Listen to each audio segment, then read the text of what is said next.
چې موږ ټول افغانان پښتانه په ویاړ کوو. اجي اجمل زاده صاحب سره ولاړ دی. ستړي مشئ چې په خیر علي. سلامت شئ، خوشحاله اوسئ. مننه تاسو هم ډېره زیاته صاحب. تېر ورځو کې تاسو د استقلال امارات 41مه کلیزه ډېره په شانه شانه ډېر په درست سره لمانځله. د ټولې نړۍ نه مو ته میلمانه راغوښتي. دغه چې کوم احساس و داسې کومه جذبه وه چې دې ته یې راوپارولې دې کار ته او دا کار دې وکړه او دا چې دا په دغه ځای دا خبره خو ودرېږي نه چې یو خپرونه دې راجوړه کړه یو غونډه دې راجوړه کړه او بیا به چې د ښه په ارامه په سا کښېني دا ملګري به دغسې متحرک ساتي.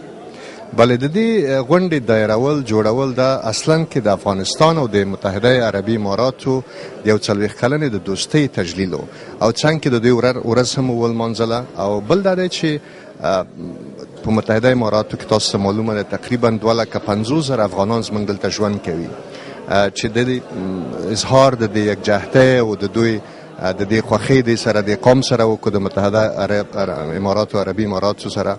نو دا فکر کوم چې موږ ټول افغانان لپاره د خوشبختۍ لامل بو ان شاء الله. او په دې کې باندې هم کوشش کوو چې موږ دلته ټولنه ولرو، یو رادیو ولرو او ترڅو د ملتونو د قومونو ترمن د روابط نور هم کلک شي. دا هدف و دی کې.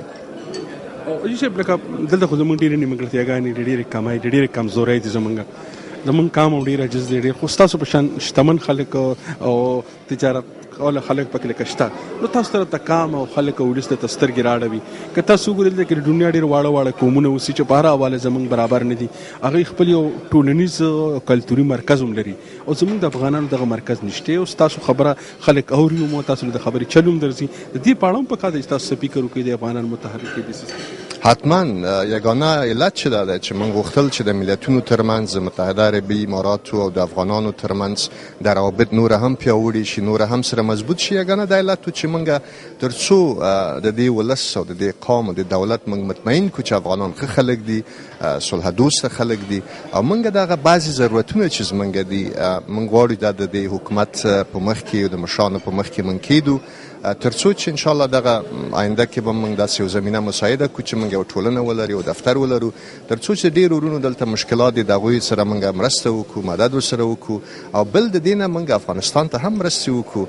زه فکر کوم دا ځان ته زما فریضه نه ده، چون یو فکر و یو نظر دا پیدا شول او ما په دې کې لږ کار وکړو. بیا د دوستانو د کور آباد وي ټول افغانانو کې ونډه واخیستله او الحمدلله دا پروګرام کامیاب شو او ان شاء الله موږ خپل دولت هم هڅوو چې هغې هم په دې کې موږ سره لږ مرسته وکړي، لږ نه چې ډېرې مرستې وکړي. او موږ دا خبره څو ځلې کړې چې موږ رئیس صاحب دولت باید راشي عربي هیوادونو ته خصوصا متحده عربي اماراتو ته راشي، د دې مشرانو سره کینی او ترڅو پورې چې افغانستان او د اماراتو دغه دوستي وروري نور هم مضبوط او کلکه شي. تاسو خو څنګه چې وی چې لکه دلته کې چې تاسو دغه خبرونه په حواله به خلکو څخه لاړی، افغانانو څخه پښتنو څخه بلاړی او ته ستړی کړی او کنه مرسته او تعاون دار زه الحمدلله تاسو باور وکړئ چې دغه ټول ورونو ته چې زه دلته راغلم قومونو ولسونو سره کېناستم ما ته ډېره زیاته حوصله راکړه.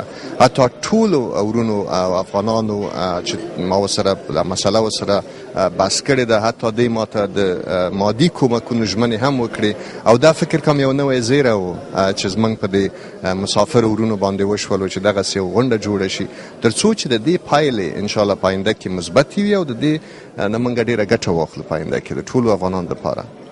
تاسو خو د افغانستان کې د قومونو مشر ومې، ټول خلک درته سترګې راړی، خلک ورته سترګې دي د قوم. څنګه کولی شي دا قومونه خپل راپاسو په افغانستان کې د امن او د قرارۍ لپاره کار وکړي؟ ګورې افغانستان یو قومي هیواد دی او په دې باندې ټولې دنیا ته تسلیم کړی دی. افغانستان د قومونو جوړ یو هیواد دی او په دې کې ټول قومونه د افغانستان پښتون، هزاره، تاجک، پشهی، ایماق، ټول ترکمن او ازبک ټول حصدار دي په دې ملک او ټول غواړي چې په افغانستان کې یو امن کور وي، افغانستان امن کور جوړ شي او امن بیرته په افغانستان کې تامین شي. خو د دې لپاره یو څه وسایل دي، یو څه پرمختګ باید وشي او په دې لړ کې زموږ دولت متاسفانه چې ناکام پاتې شوی دی ترڅو چې د قومونو اعتماد او د قومونو ملاتړ ځان ته پیدا کړي.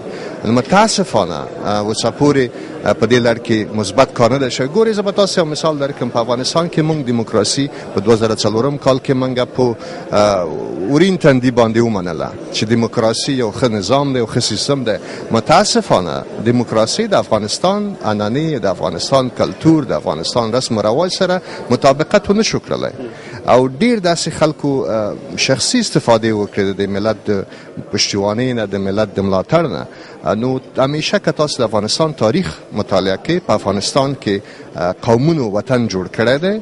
موږ دا نه وایو چې قومونه دولت وکړي، دولت مخکې ویسي، خو د دولت د پیاوړتیا دپاره، د دولت د ملاتړ دپاره او د دولت د کامیابولو دپاره او په امن راوستو کې همیشه زموږ قومونو ډیر مثبت رول لوبولی دی. د لویې جرګه چې دغه هر وخت دایریږي دا د افغانستان د قومونو یو جوړ یو سیستم، یو نظام دی او چې په هر هغه کې دا استعمال کیږي که هغه په قانون اساسي کې او که بیا د امریکې سره د ستراتیجیکل اګریمنټ امضا کېدل وي. نو تر څو پورې چې دومره د قومونو د نظام نه استفاده کیږي، ولې افغانستان قومونو ته توجه نه ده شوې؟ متاسفانه دغسې یو عمل په 11 کالو کې د دیموکراسۍ تر بیرغ لاندې شوی دی او آینده به انشاءالله د افغانستان همدا قومونه راټولیږي او بیرته به افغانستان دپاره یوه لایحه جوړوي او بیرته به انشاءالله د افغانستان دپاره د امن یوه لار پیدا کوي. په اخر کې د شمشاد نړیوال ټلویزیون مینوال ته په ټوله دنیا کې ګوري، که څه پیغام لري؟ زما پیغام ټول افغانانو ته او ټولو د افغانستان میشتو خلکو ته او هغه افغانان چې په خارج کې دي دوی دپاره دا دی چې دوی وهڅوي یو بل چې افغانستان دپاره یو څه وکړي. دا د هر فرد د افغانستان وظیفه ده او د هر افغان وظیفه ده چې د افغانستان په بیا جوړېدو کې، د افغانستان په بیا ودانولو کې او بیرته د افغانستان د بیا د پرمختګ کې او د قومي او ولسي د یووالي کې د ونډه واخلي. او الحمدلله زه په دې متیقنه یم چې که دغسې ورونه، دغسې پروګرامونه په خارج کې شروع کړي هم انشاءالله د دې پایلې به ډېرې مثبتې وي. د خپل وطن، د خپل قام، د خپلې خاورې لپاره چې تاسو کم ګام پورته کوئ، شمشاد ټلویزیون او زموږ همکاران به تاسو سره وي. ستاسو نه هم ډېره مننه. کور آباد صاحب. ډېره مننه. ستړي مه شئ، په خیر علی. خوشحاله اوسئ، تاسې هم ستړي مه شئ.